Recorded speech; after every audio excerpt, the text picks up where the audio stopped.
аввал чӣ дарде ки дар миён бошад ё гардан мегуфтанд остеохондроз дорӣ, новобаста аз сабабаш.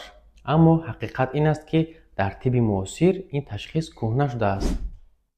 Остеохондроз сабаби дард нест, балки як номи умумӣ аст ки сабаби аслии дардро намефаҳмонад.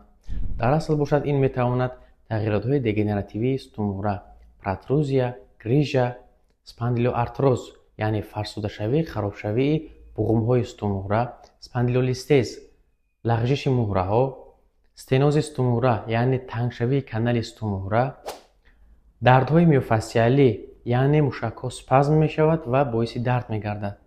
Сабаби дақиқро метавонем бо ёрии компютерни томография ё МРТ муайян намоем. Ба дард тоқат накунед ва ба табиб муроҷиат намоед, то сабаби асосии дардро фаҳмед. Видеоро ба дӯстони худ фиристед, то бештар нафарон дар бораи саломатии стумура бохабар шаванд.